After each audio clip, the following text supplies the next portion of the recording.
Hi, everybody, and welcome to the next episode of The Spark. My name is Sevaun Palvetzian. I have the great privilege of leading communications and corporate responsibility here at Rogers. And one of the things that we've been doing this year, given our 60th anniversary and given the big need that's out there in our communities, is to profile the extraordinary volunteerism that exists across our company, its people, and their families.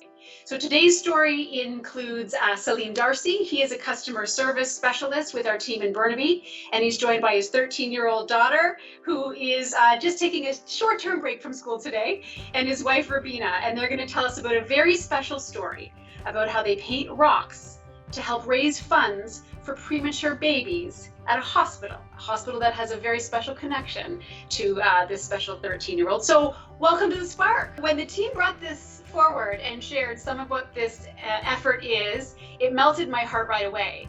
It was also, though, started from what would have been a very challenging time in your family's history. So can you talk to us about what happened just over 13 years ago in this special hospital? I had Insia at 26 weeks.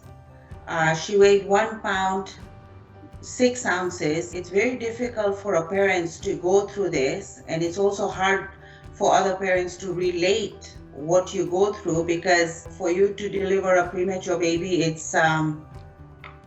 something very difficult to go through. Basically, you get to know each of the nurses, the doctors, it was basically home to us.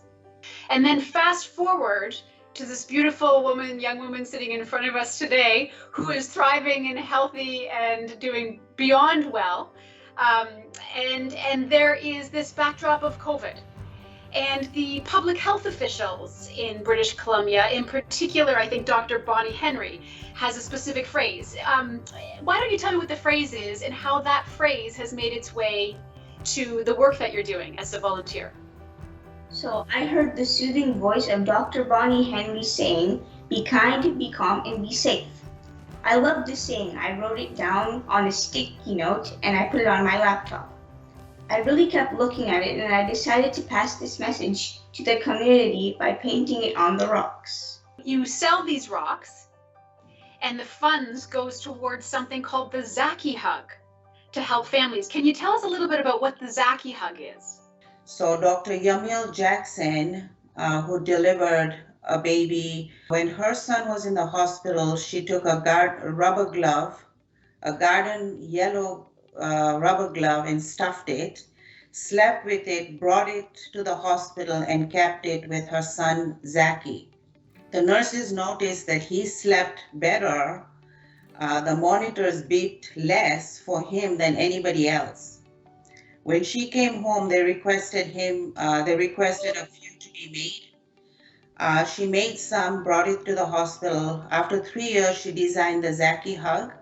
We went to deliver a rock to the hospital to Dr. Cheeslek that had delivered Insia, and we gave him the rock. Usually it takes her around the NICU to show other parents that, you know what, your baby eventually does look like a child when they do grow up. Every child needs that hug and the ability to know that these are not inexpensive items, right? I gather it's about $100 for a pair of the Zaki Hugs. And so I love that you have found a way to take these very special, one-of-a-kind rocks with a powerful and beautiful message on them and fundraise. And I gather you have a goal of $2,500, which will bring 25 new hugs to that NICU, which first saw your first hours, Insia, as you were just a little one. Salim, can you share with us what it's like to have this as a family? Hours a day, and you just said that everybody has a different function, but how has this brought you closer as a family? This project means a lot to my family. We're able to pass the positive message to the community by painting each rock with a message of Dr. Bonnie Henry. Be kind, be calm, and be safe. And at the same time, raise the funds for the people who need that. I love that. Well, you are truly an inspiration on a couple of fronts. One, just seeing an opportunity to fill a need, to fill it so ably and so personally with that touch. And to be able to see the family affair that's involved in this, I think, is just a wonderful inspiration to anybody that's watching. Any advice for people who are considering doing any kind of volunteering in their own communities? What advice would you give? Volunteering is something that comes within. And as parents, if you volunteer, your kids will volunteer. The kids are our future citizens of the country. And us knowing that we've made an impact in a family's life of having the mom sleep peacefully, knowing that her baby has her scent in the incubator with her, gives us also something peace that although I couldn't have it, it's okay. I have a healthy child. Now let's do something for those parents that don't go without the Zaki hug. That's wonderful. That's beautifully said, and I think a great example of how community service is a multi-generational affair, as it can be. It's one of the few things we want to be contagious during this period, is that community service can be contagious. Thank you again to Salim and Insia and Rubina for sharing your beautiful story. It really does show what extraordinary spark can lead to with the right energy, passion, and heart. I thank you all for watching and look forward to the next episode of The Spark. Take care. Thank you. Bye, everybody. Bye-bye.